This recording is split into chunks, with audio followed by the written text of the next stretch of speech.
we're going to start our next unit. Our next unit is parallel and perpendicular lines. So part of what we need to do is we need to be able to name the angles. Well, we're going to create a little picture with using some colors. So go to your brother or sister's crayon box or your elementary school's sibling in their backpack, probably in the bottom of their backpack they have some colored pencils or some markers that are partially dried out, but you need a few colors. For example, brown, red, green, purple, black.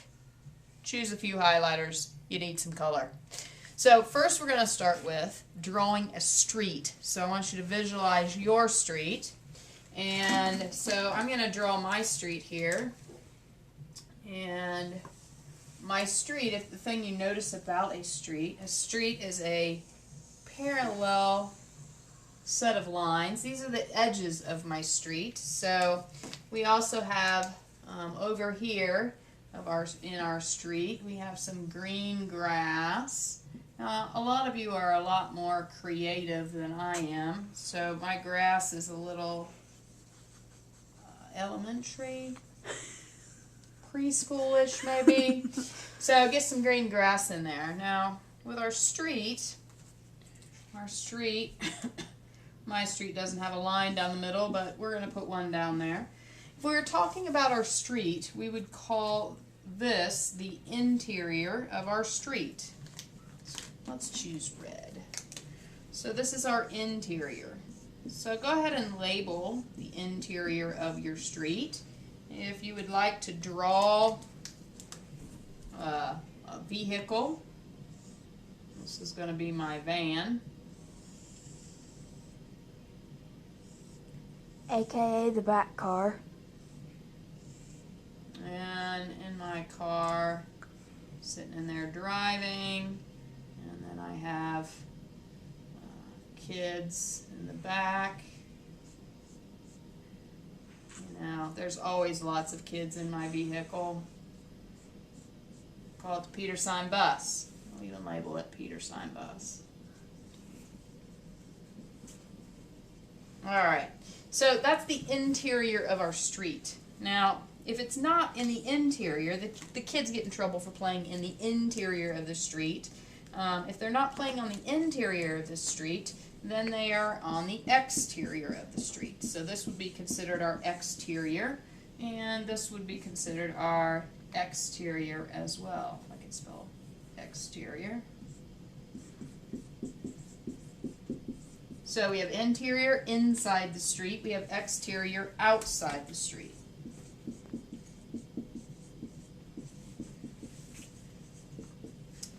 Okay, so now we need a house, of course, on our, that's my house, and so we have my house.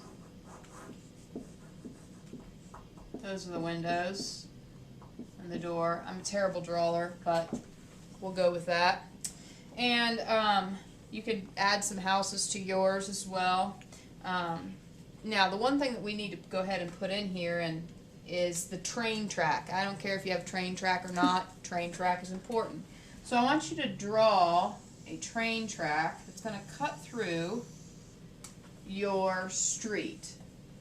Go ahead and make it diagonal. So get your train track in there.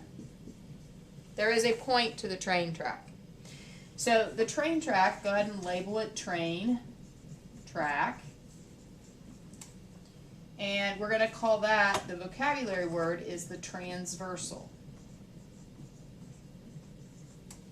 So go ahead and label that.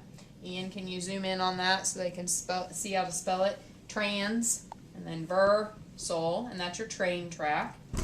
And now we're going to go ahead and we're going to label some of these angles because we're going to talk about those in class. So erase your grass here so we have a little bit of room.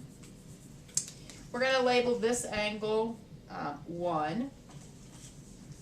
This is angle 2, and if you would label them the same as what I'm labeling them, so then when we talk about them, it'll be easy for us to tell. So we have 1, 2, 3, and 4. Now, Ian, I'm going to move over here, so if you can follow me.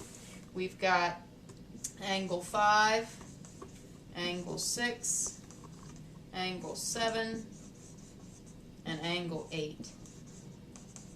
So those are our 8 angles. Now, if I were asking you which angles are on the interior, we would say that 3 is in the street, 4 is in the street, 5 is in the street, and 6 is in the street. So we would have angle 3, 4, 5, and 6. Those are all interior angles.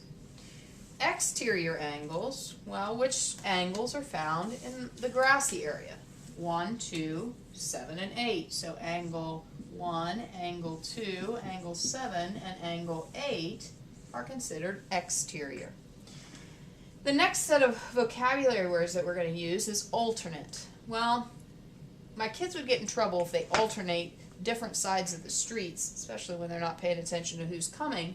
If they were alternating sides of the street, that would mean coming from over here where we live and going across the street. Now, these kids, they alternate everything. So not only do they alternate sides of the street, but they also alternate sides of the train track. So alternate interior angles, I think we're going to put those right here. Ian, if you can zoom in, make sure that we get that. Alternate, A-L-T, interior would be considered angle 3 and angle 6. So they're in the interior of the street and they're alternating sides of the train track. Another set would be angle 4 and angle 5. Got to go to the other side of the train track and the other side of the street.